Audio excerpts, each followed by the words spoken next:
Bonjour à tous, on se retrouve aujourd'hui pour l'intégrale du jour, la première intégrale que je fais sur cette chaîne.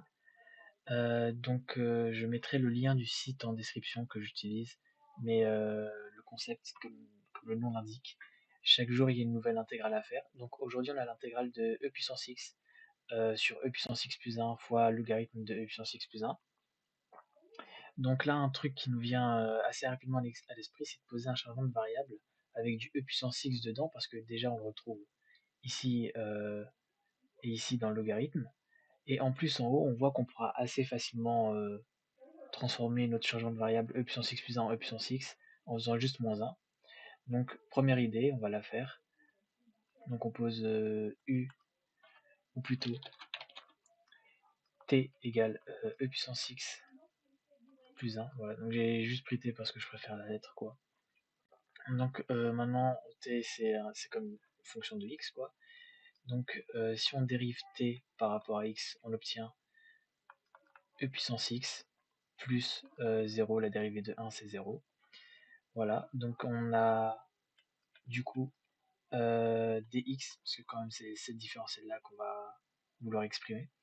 Donc dx c'est égal, là je divise par e puissance x de l'autre côté et je multiplie par dx, et je me retrouve avec e puissance moins x dt. Voilà, alors le problème c'est que là si j'injecte directement e puissance x dt à la place de dx ici, je me retrouve avec du x alors que je devrais remplacer avec du t pour faire le changement de variable. Donc ce qu'on va faire, c'est qu'on va essayer d'exprimer e puissance moins x en fonction de t. Alors ce qu'on peut remarquer, c'est que e puissance moins x c'est 1 sur e puissance x, voilà, et on a dit que e puissance x on pouvait l'exprimer assez simplement, en fait on fait juste moins 1. Donc c'est-à-dire 1 sur t moins 1. Voilà, donc au final on obtient 1 sur t moins 1 fois dt. Donc maintenant que tout ça là c'est fini, les préparatifs pour changer de variable, on va l'effectuer. Donc notre intégrale ça donne du coup t moins 1, pas très droit ce trait, t moins 1 sur t ln de t. Donc là on remplace dx par l'expression qu'on a eu de dx.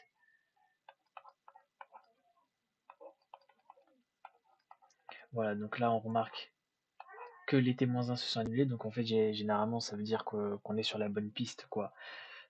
Parce que le fait qu'ils s'annulent quand même, c'est un bon indicateur. Donc on va continuer.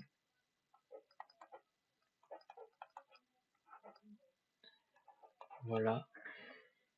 Et donc là, il faut que je réfléchisse un peu, parce qu'on a quand même du 1 sur t, et 1 sur t, c'est quand même la dérivée de ln, quoi.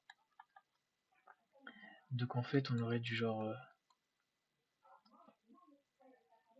oui, ln prime de t fois 1 sur ln de t. Voilà. Ça, c'est composé de ln prime avec ln. Donc primitive de ln prime de t multiplié par, donc composé, quoi.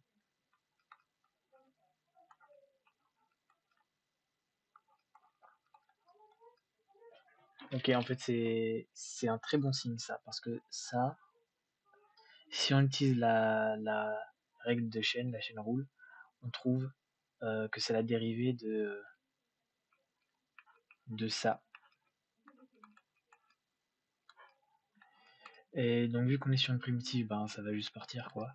Donc on va se retrouver, maintenant justement plus d'intégrale, ln de ln de t, hein, et plus une constante.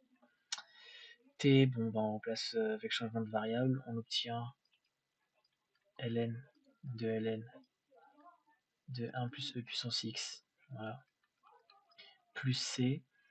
Ça n'a pas trop l'air de se simplifier là. Donc je pense qu'on a terminé. Je vais encadrer le résultat. Voilà, je compte faire les autres, je compte faire les suivantes, donc si ça vous intéresse, vous pouvez regarder la suite. Et en attendant, je vous dis à la prochaine pour une nouvelle vidéo.